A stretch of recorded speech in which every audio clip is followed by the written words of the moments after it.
यहाँ बताना चाहता हूँ कि नहीं बताऊं, छोड़ दो। मैं उसी पर आ रहा हूँ। सरायकेला जिला के काकड़ा निवासी, काकड़ा पंचायत है, सरायकेला डीसी कार्यालय के पीछे काकड़ा गांव है। उस गांव का निवासी रोजमर्रे की जिंदगी के लिए जमशेदपुर में उनके पिताजी 18-19 साल पहले मानगो स्थित गोलोक नगर में रह रहे थे।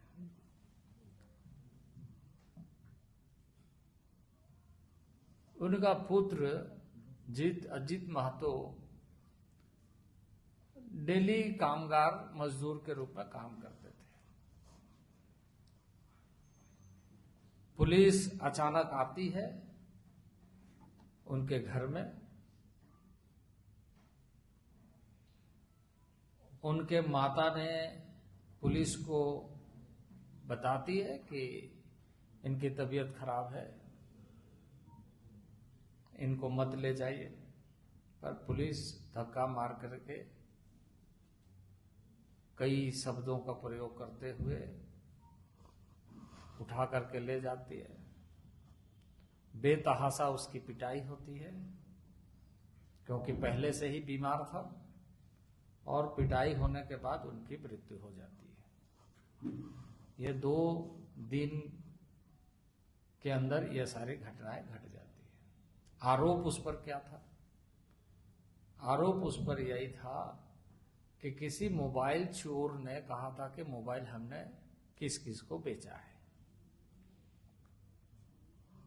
आज के दिन में बहुत सारे ऐसे लोग आपको मिलेंगे जो सस्ता मोबाइल या हमारे पास भी मोबाइल हो ऐसा सोच करके किसी ऐसे स्थान पर दुकान में वो ये नहीं देखता है इसका पेपर क्या है नहीं है, खरीदता है। एक सस्ता मोबाइल उसने खरीदा। उन्होंने ये बात वहीं पर बताया कि हमने इससे खरीदा, और जिसके माध्यम से पहुंचा चोर वो भी बताया कि हमने इसको बेचा। तो इस मामले में ठीक है कि उन्होंने एक मोबाइल सस्ते दर पर खरीदा, लेकिन जो चोरी किया है उसको जब आपने पकड़ लिया है तो इसको थाना में ले जा करके क्या आप बताना चाहते हैं? आप उससे जब्त किए, उसका एविडेंस लिए, उसका साक्ष्य दर्ज किए कि इस आदमी को बेचा। यदि वो चोरी करता, चोरी का आरोप होता, तो आप ये कह सकते हैं कि उन्होंने चोरी किया। चोरी का तो वहां विषय ही नहीं था, चोर तो कोई और था। अब पुलिस इनको ले जाती है, भरसक पिटाई करती है। बीमार आदमी पहले से ही था, यंग लड़का था पर बीमार था। उसकी वाइफ, उसकी पत्नी प्रेग्नेंट थी। जब ये जेल थाना ले जाया जाता है, उसके दूसरे दिन वो एक बच्ची को जन्म देती है। पिता की मृत्यु हो रही है, बेटी जन्म ले रही है। मानवता का घोर उल्लंघन करते हुए जिस तरह का व्यवहार एक गरीब परिवार, गरीब एक गांव का महतो परिवार, उसके साथ इस तरह का व्यवहार किया गया कि उसकी मृत्यु हो गई। और आनंद फानन में इस केस को दबाने के लिए रात में ही सादे पेपर लेकर के पुलिस पहुंचती है, और पहुंचने के बाद उसको कहती है 2 लाख रुपया आप लीजिए, बेटा का संस्कार ये करिए, अपना खर्चा, आपको तो पैसा मिलेगा नहीं, इतना कमाने के लिए आपको बहुत समय लग जाएगा, पैसा मिलेगा नहीं, आपको मिल रहा है। मां अस्वीकार करती है। दूसरे दिन और कुछ लोग आकर के उसको दबाव देते हैं और पेपर में साइन करवाते हैं, और 2 लाख रुपया जबरदस्ती दे के चले जाते हैं। ये बात अखबार में आती है कि 2 लाख रुपया मुझे कुछ लोगों ने आकर के, थाना वाला ने सादा कागज में साइन करा करके हमें 2 लाख रुपया दिया, क्योंकि उनकी मां, उसके पास दूसरा कोई उपाय नहीं था। कि वो इस बात को कहे कहीं और जाकर के, तो किसी तरीके से ये बातें सतह पर आई।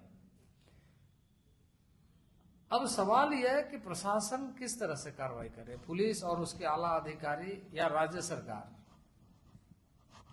ऐसे मामलों पर कैसे संज्ञान लेती है। सवाल इस बात का है, अभी तक कोई कार्रवाई नहीं हुई है, और कार्रवाई नहीं होने का कारण यह है कि थाना में अब मिडिल मैन का काम चल रहा है। बताया जाता है कि वहां पर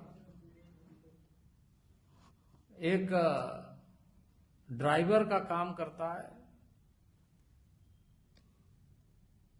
उस थाना में, और उसका आलीशान कोठी है। अब एक ड्राइवर को कितना पैसा मिलता है, जो अब यह तो जांच का विषय है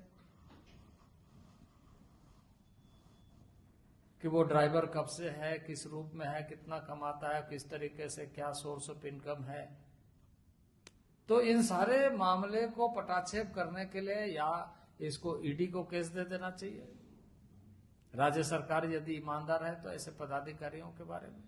दूसरा, हत्या का मुकदमा दर्ज करना चाहिए और न्यायिक जांच के लिए देना चाहिए। ये राज्य सरकार के अधीन है चीजें। एक गरीब महतो परिवार का इस तरीके से रोजमर्रा के जीवन जीने वाले व्यक्ति को यदि न्याय नहीं मिलेगा तो इस राज्य के गठन का औचित्य ही सवालिया निशान के साथ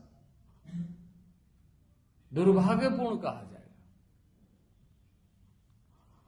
और इसलिए इस पर राज्यव्यापी निश्चित रूप से ऐसे मामले, क्योंकि कोई भी गरीब के साथ ऐसा हो सकता है, किसी भी गरीब को इस तरीके से कह करके मारा जा सकता है। मैं एक घटना के बारे में जानता हूं, जिस घटना में इसी तरीके से एक को कहा गया और उसका फाइल भी बंद कर दिया गया। वो अपना जमीन बेचने के लिए तैयार नहीं हुआ, क्योंकि बीच में उसकी जमीन थी। माफियाओं ने मिलकर के उसको मरवा दिया, और बाद में 6 महीना बाद, साल भर बाद यह बात सतह पर आई कि जमीन बेचने के लिए तैयार नहीं था, इसलिए उसको मार दिया गया। और बाद में कहा गया कि यह तो अपराधियों को हथियार सप्लाई करता था। अब हथियार सप्लाई करता था ये कहने से तो कोई भी आदमी ये कहेगा कि बात सही हो सकती है, क्योंकि पुलिस की ही बयान ऐसे आ रही है। पर यदि सप्लाई करता था तो कहां कहां सप्लाई किया, पकड़ाया तो कौन कौन पकड़ाया, उसकी तो हत्या हो चुकी। उस मामले में आगे क्या हुआ, तो आगे वो केस बंद हो गया। इस तरह के हालात पैदा करने का कोशिश राज्य में हो रहा है। इन सारे चीजों पर राज्य सरकार को गवर्नेंस पर